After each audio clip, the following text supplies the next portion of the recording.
तो इस वीडियो में हम बात करेंगे ऑपरेटर्स के बारे में।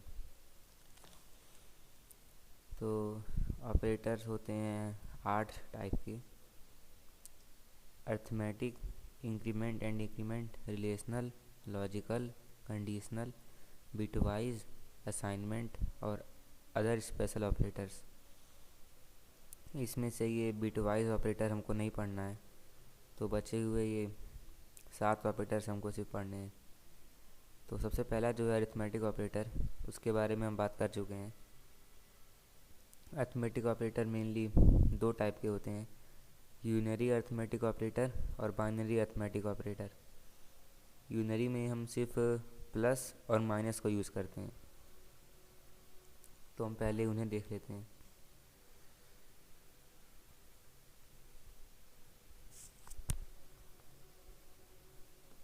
यहाँ पर हम एक इंट वेरिएबल ले लेते हैं, सपोज z, और इसके अंदर यहाँ z ले लेते हैं।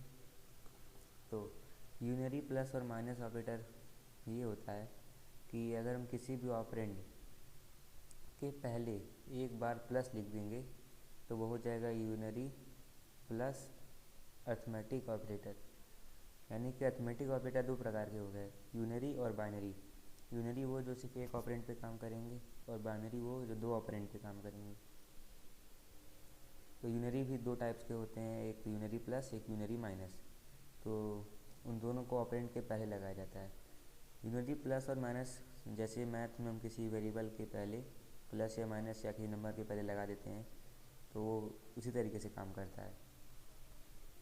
फिर देखिए आप, यहाँ y में 56 है और हम z में y को भर रहे हैं, और ये y के पहले हम प्लस लगा देते हैं। अब इसको कंपाइल करेंगे तो ये प्लस यहाँ पर यूनरी एडिशन ऑपरेटर है, तो इससे कोई फ़र्क नहीं पड़ेगा, इसमें y का वैल्यू प्रिंट हो जाएगा। देख सकते हैं 56 आ गया है। 56 y का वैल्यू था, और प्लस लगाने से पहले कोई फ़र्क नहीं पड़ा। पर अब इसकी जगह हम यूनरी माइनस लगा देंगे, तो अब वो उसके नंबर को निगेटिव कर देगा। यानी कि जैसे मैथ में नंबर के पहले प्लस या माइनस होता है, सेम वही चीज़ है यूनरी अरिथमेटिक ऑपरेटर। अब y का वैल्यू माइनस में आ जाएगा, -56 आप देख सकते हैं।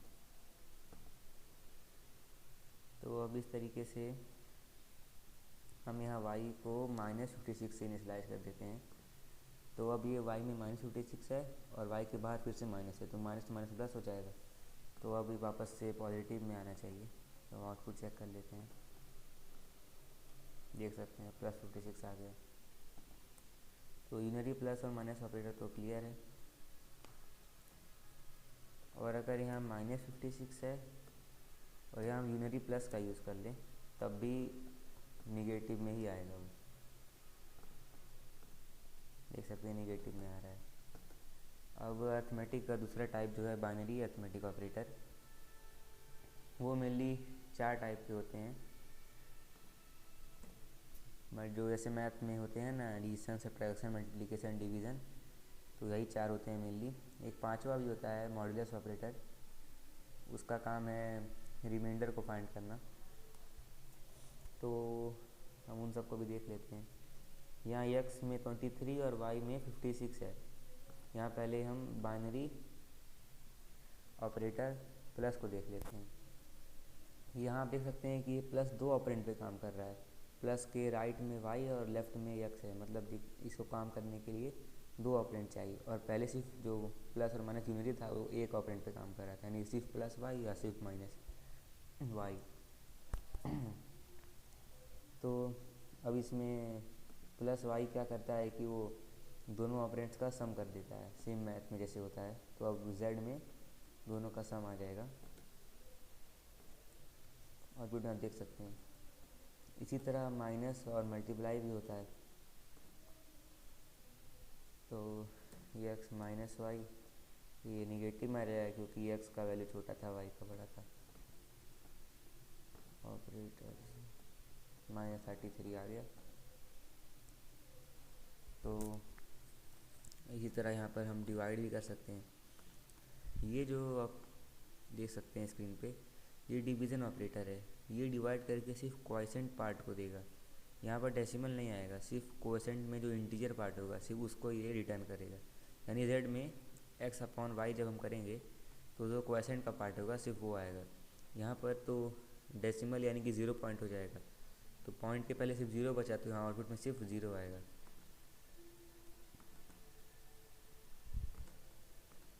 देख सकते हैं 0 आ रहा है। और वहीं अगर हम यहाँ पर मॉडुलस ऑपरेटर लगा देंगे जो कि ये परसेंटेज का सिंबल होता है, तो अब ये डिवाइड करके जो रिमाइंडर आएगा सिर्फ उसको दिखाएगा। तो अब जो रिमाइंडर आएगा वो यहाँ पर आ जाएगा 23। तो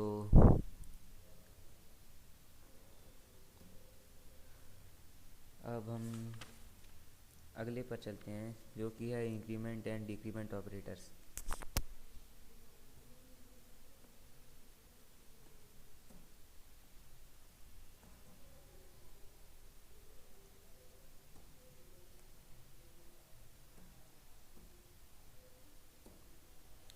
इंक्रीमेंट और डिक्रीमेंट ऑपरेटर का यूज़ किसी भी वेरिएबल के वैल्यू को एक से कम या ज़्यादा करने के लिए किया जाता है, यानी कि वैल्यू को एक से बढ़ाने या एक से घटाने के लिए किया जाता है।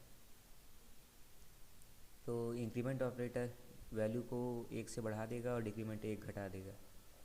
इनको लिखने के दो तरीके हैं, प्रीफिक्स नोटेशन और पोस्ट फिक्स नोटेशन। प्रीफिक्स मतलब जब वो ऑपरेंड के पहले लिखा जाता है, और पोस्ट फिक्स में उसके बाद।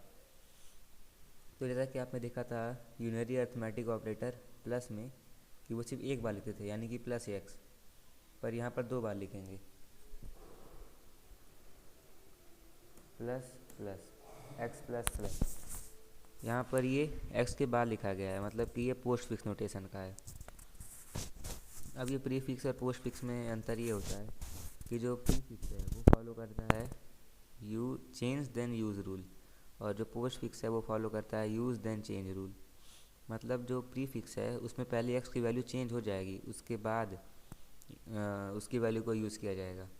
पर जो पोस्ट फिक्स है उसमें पहले वैल्यू यूज़ हो जाएगी, बाद में उसको चेंज करेंगे। तो उसका एग्जांपल अपन देख सकते हैं, एक्स में 23 है, यहाँ पर एक्स प्लस प्लस किया और इसको इक्वल टू के बाद यानी कि जेड में इनिशलाइज कर दिया, फिर जेड को प्रिंट कर रहे हैं। तो अब ये प्लस प्लस एक्स के बाद है, मतलब कि यहाँ पर पोस्ट फिक्स नोटेशन है इसका। तो यहाँ पर पहले use then change rule follow होगा, तो पहले यूज़ होगा, यानी कि एक्स का वैल्यू 23 है वो पहले जेड में चला जाएगा, उसके बाद ये वैल्यू बढ़ जाएगा। तो यहाँ पर 23 ही अभी प्रिंट होगा आउटपुट में, तो आप देख सकते हैं। तो इसी तरह अगर हम इसको पहले लगा दें प्लस प्लस को, वहाँ पर पहले एक्स का वैल्यू प्रिंट हो गया, उसके बाद वो वैल्यू एक से बढ़ गया था। अभी उसको फिर से देखेंगे, पहले ये देख लेते हैं। अब इसको एक्स से पहले लगा दिए तो अब पहले वैल्यू 24 हो जाएगा, उसके बाद एक्स को जेड में इनिशलाइज किया जाएगा। यहाँ पर पहले चेंज देन यूज, यानी कि पहले वैल्यू को चेंज करेंगे 24, फिर उसको यूज़ करेंगे यानी कि जेड में भरेंगे। तो अभी 24 हो जाएगा, देख सकते हैं। तो इसके पहले वाले में अगर यहाँ एक्स प्लस प्लस करें तो पहली बार तो ये एक्स ही जेड में जाएगा यानी 23, पर जो एक्स की वैल्यू है अब वो 24 हो जाएगी, यानी कि जेड में जाने के बाद वो 24 हो जाएगा। तो अगर हम दोबारा से जेड के अंदर एक्स को भर दें तब इस बार जेड में 24 जाएगा।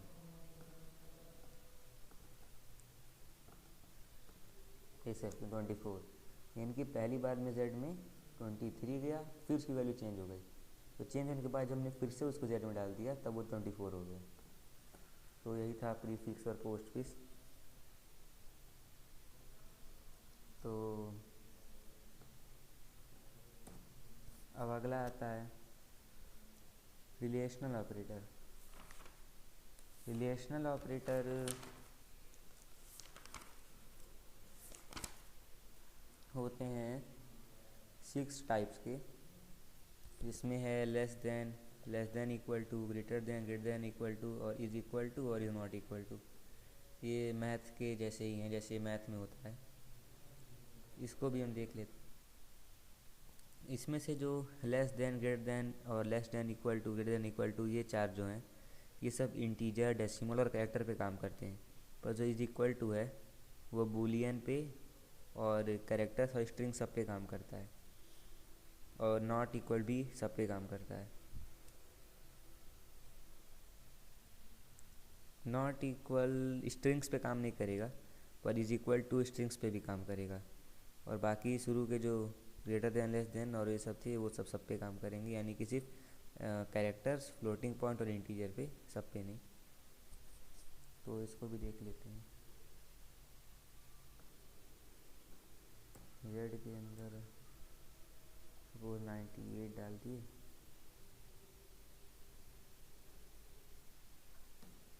यहाँ इसको वाई कर लेते हैं। और अब रिजल्ट, ये जो रिलेशन ऑपरेटर होते हैं इनका रिटर्न टाइप होता है बूलियन, मतलब कि ये लोग जो आउटपुट देंगे वो ट्रू या फॉल्स में होगा। तो इसलिए इसके आउटपुट को स्टोर करने के लिए हमने रिजल्ट का जो डेटा टाइप है बूलियन रखा है, बूलियन रिजल्ट, यहाँ पर आप देख सकते हैं ऊपर। तो अब हम इस रिज़ल्ट में इनिशियलाइज करेंगे y ग्रेटर देन x,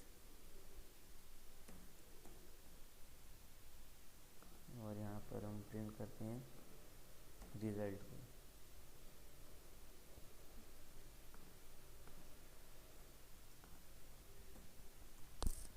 तो यहाँ पर ये सेम मैथ की तरह काम करेगा, y ग्रेटर देन x।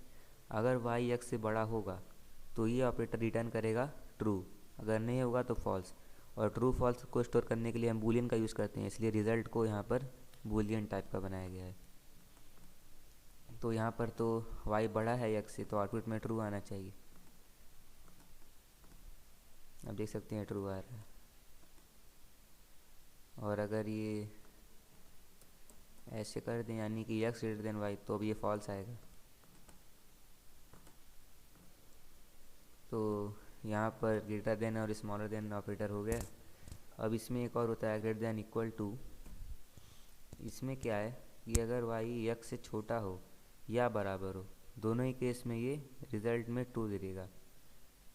यहाँ पर अगर हम x में भी 98 डाल दें तो भले ही y x से छोटा नहीं है पर उसके बराबर है, तो भी यहाँ रिजल्ट में ट्रू आ जाएगा। इन दोनों में से कोई भी एक कंडीशन ट्रू हो, या तो छोटा हो या तो बराबर हो, तो वो ट्रू रिटर्न करेगा।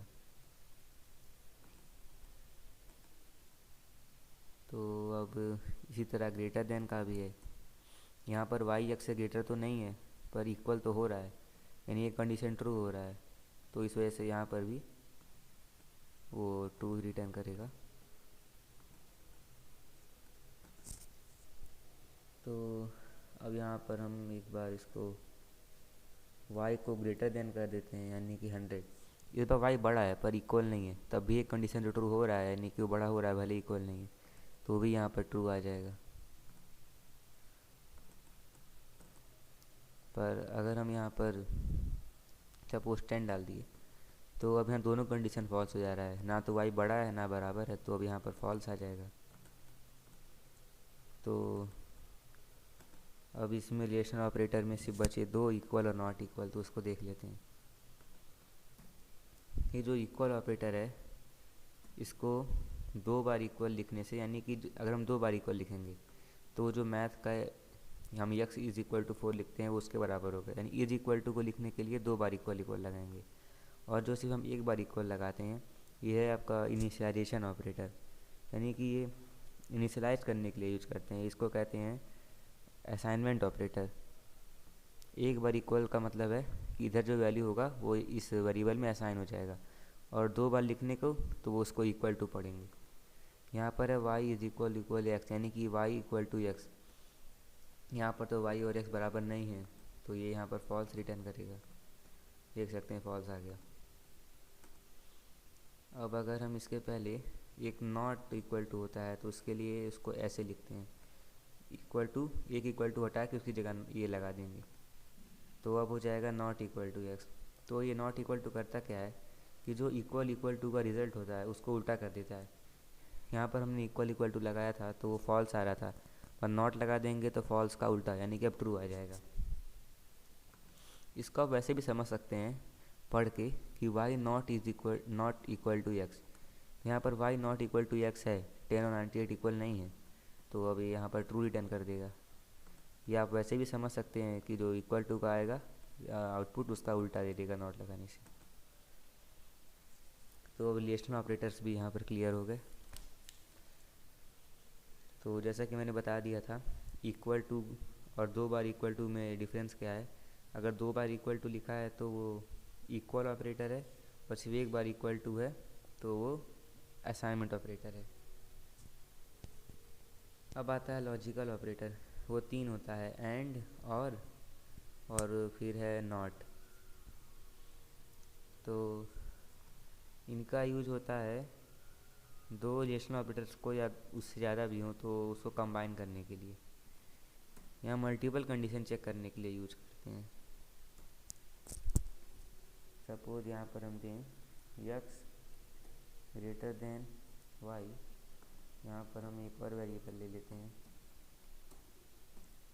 इंट z, जिसमें है 67। क्वेश्चन में अगर हमको कुछ ऐसा करना है कि इस बताना है सबसे बड़ा कौन सा है, यानी कि चेक करना है कि सर सबसे बड़ा x है या नहीं, तो उसके लिए हम कुछ ऐसे करेंगे x ग्रेटर देन y, फिर यहाँ पर एंड यूज़ करेंगे। 2 बार एंड लिखना होता है, and x greater than z।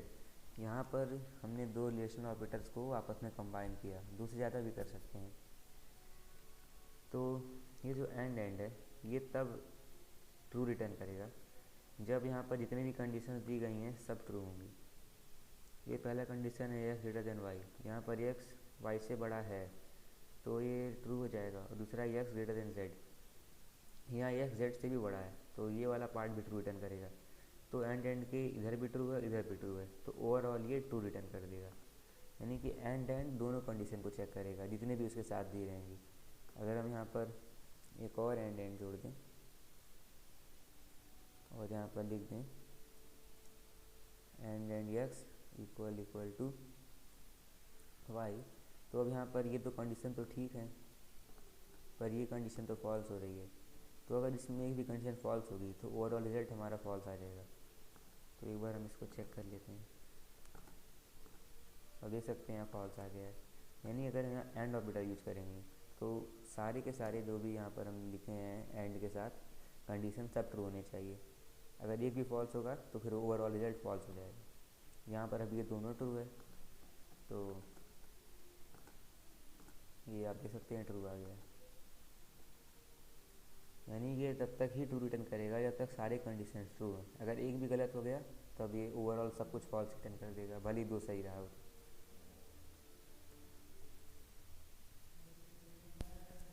तो अब हम और का भी देख लेते हैं।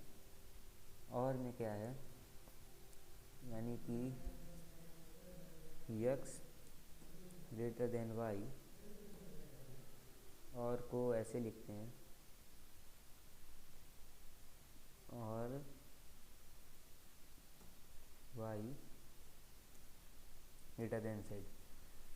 अब इसमें क्या है, इसमें से दोनों कंडीशन को यहाँ पर चेक किया जाएगा। यानी कि अगर इसमें से एक भी सही हो जाएगा तो ओवरऑल रिजल्ट सही माना जाएगा। उसमें क्या था कि सारा सही होना चाहिए था एंड में, इसमें कोई एक भी सही होगा तो वो ट्रू दिखाएगा। यहाँ भी आप नॉर्मली समझ सकते हैं, और का मतलब होता है या तो ये या तो ये, मतलब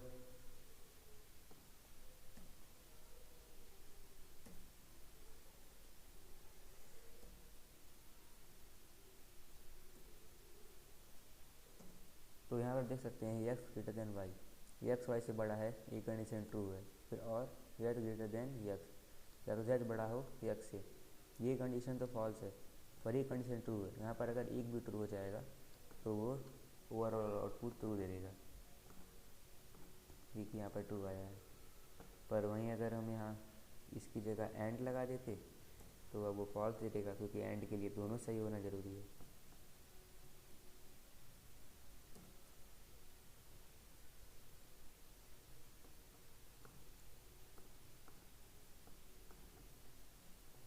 तो यही डिफरेंस है दोनों में, यहाँ पर फॉल्स आ जा रहा है क्योंकि यहाँ पर ट्रू आने के लिए दोनों कंडीशन सही होने चाहिए। और वहीं अगर हम यहाँ और लगा देंगे तो अब ये ट्रू रिटर्न कर देगा, क्योंकि इसमें दोनों में से एक भी सही होगा तो भी यहाँ पर ये ट्रू रिटर्न कर देगा। इसमें भी हम मल्टीपल कंडीशन चेक कर सकते हैं, साथ में एक और जोड़ सकते हैं, z लेस दैन x। यहाँ पर ये कंडीशन भी सही है, ये कंडीशन भी सही है, सॉरी ये गलत है, ये वाला सही है। तो दो सही है, तो यहाँ पर भी एक से तो ज़्यादा सही हो गया, तो यहाँ भी ओवरऑल ट्रू आ जाएगा। मतलब यहाँ पर ये जो और ऑपरेटर है ये तभी फॉल्स रिटर्न करेगा जब इसमें सभी के सभी गलत हों, सभी के सभी कंडीशन फॉल्स हों। एंड में क्या था कि जब सब सही होंगे तब वो ट्रू देगा, इसमें क्या है कि जब वो सब गलत होंगे तब फॉल्स देगा। उसमें एंड में था कि अगर एक भी गलत होगा तो वो फॉल्स रिटर्न कर देगा, इसमें क्या है कि अगर एक भी सही होगा तो वो ट्रू रिटर्न कर देगा। तो इसमें भी आप देख सकते हैं दो सही है एक गलत है, तो यहाँ पर भी ट्रू आ जा रहा है। और इसकी जगह अगर हम यहाँ एंड लगा देंगे तो वो फॉल्स दे देगा, क्योंकि यहाँ पर एक गलत हो जा रहा है।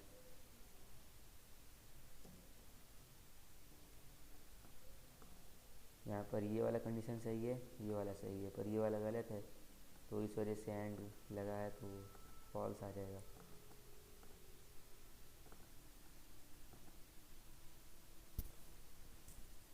तो अब है लॉजिकल नॉट ऑपरेटर, जो कि ये लॉजिकल का थर्ड पार्ट है, तो उसके बारे में और फिर टर्नरी ऑपरेटर्स के बारे में और बचे हुए सब ऑपरेटर जो हैं उसके बारे में किसी और वीडियो में बात करेंगे। तो तब तक के लिए बाय।